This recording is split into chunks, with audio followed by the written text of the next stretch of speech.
మహబూబాబాద్ జిల్లాలో ఉద్రిక్త పరిస్థితులు నెలకొన్నాయి. ఓవైపు కేటీఆర్ మహాధర్నాకు సిద్ధమవుతుంటే మరోవైపు మహాధర్నాకు వ్యతిరేకంగా గిరిజన సంఘాలు ఆందోళన చేపట్టాయి. కేటీఆర్ గో బ్యాక్ అంటూ నినాదాలు చేస్తున్నారు.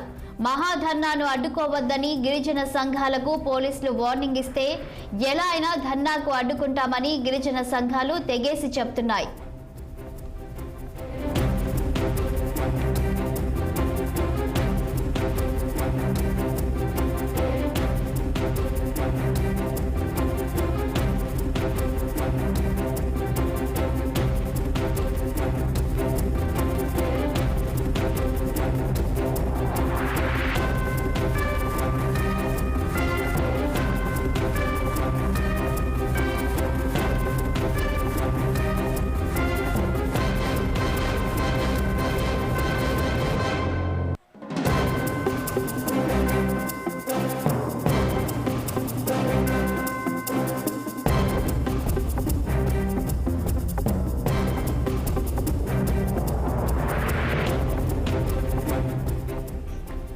మహబూబాబాద్ జిల్లాలో ఉద్రిక్త పరిస్థితులు నెలకొన్నాయి. ఓవైపు కేటీఆర్ మహాధర్నాకు సిద్ధమవుతుంటే మరోవైపు మహాధర్నాకు వ్యతిరేకంగా గిరిజన సంఘాలు ఆందోళన చేపట్టాయి.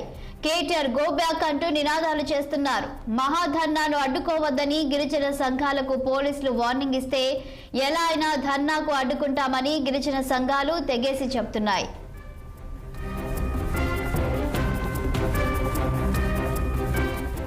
ఇక దీనిపై మరింత సమాచారం మా సీనియర్ కరెస్పాండెంట్ శ్రీనివాస్ అందిస్తారు. గుడ్ మార్నింగ్ శ్రీనివాస్, చెప్పండి. ఇక మహబూబాబాద్ జిల్లాలో ఈ రోజు బీఆర్ఎస్ పార్టీ వారు మహాధర్నా ఏర్పాటు చేస్తున్న నేపథ్యంలో అక్కడ పరిస్థితులు ఏ విధంగా ఉన్నాయి? Good morning Shalini. మహబూబ్నగర్ జిల్లాలో ఏదైతే బీఆర్ఎస్ పార్టీ తలపెట్టినటువంటి మహాధర్నా ఉద్రిక్త పరిస్థితులు నెలకొన్నాయని చెప్పొచ్చు. ఈ మహాధర్నాకు సంబంధించి బీఆర్ఎస్ వర్కింగ్ ప్రెసిడెంట్ కేటీఆర్ అక్కడికి మహబూబాబాద్ జిల్లా పర్యటన చేస్తున్న నేపథ్యంలో కూడా అక్కడ పెద్ద ఎత్తున గిరిజన సంఘాలు కేటీఆర్ గో బ్యాక్ అంటూ కూడా నినాదాలు చేస్తున్న పరిస్థితి.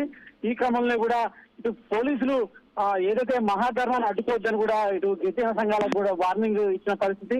అయితే ఇటీవలనే ఈ మహాధర్నాకు సంబంధించి అంటే హైకోర్టులో ఈ బీఆర్ఎస్ మహాధర్నాకి అనుమతి ఇవ్వాలంటూ కూడా చేసిన పరిస్థితి. అయితే షరతులతో కూడిన పర్మిషన్లు అయితే హైకోర్టు ఇచ్చిన నేపథ్యంలో కూడా ఈ రోజు మహాధర్నాకి బీఆర్ఎస్ తలపెట్టింది. ఈ ధర్నాలో ఇటు బీఆర్ఎస్ శ్రేణులు పెద్ద ఎత్తున పాల్గొంటున్న నేపథ్యంలో కూడా గిరిజన సంఘాలు కూడా ఈ మహాధర్నాను అడ్డుకొని తీరుతామంటూ కూడా పోలీసులు హెచ్చరించినా కూడా పట్టించుకోవట్లేదు. ఈ నేపథ్యంలో నెలకొన్నాయని చెప్పొచ్చు. పోలీసులు కూడా భారీగా అక్కడికి చేరుకొని భారీగా మోహరించారు.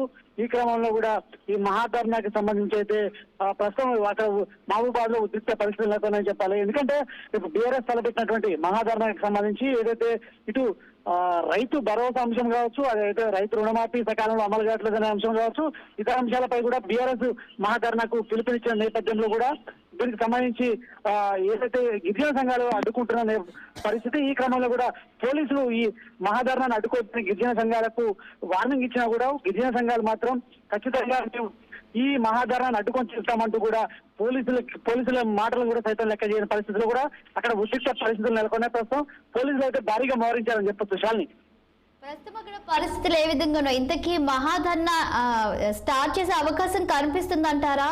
గిరిజన సంఘాలు ఎందుకు అడ్డుకుంటున్నారు?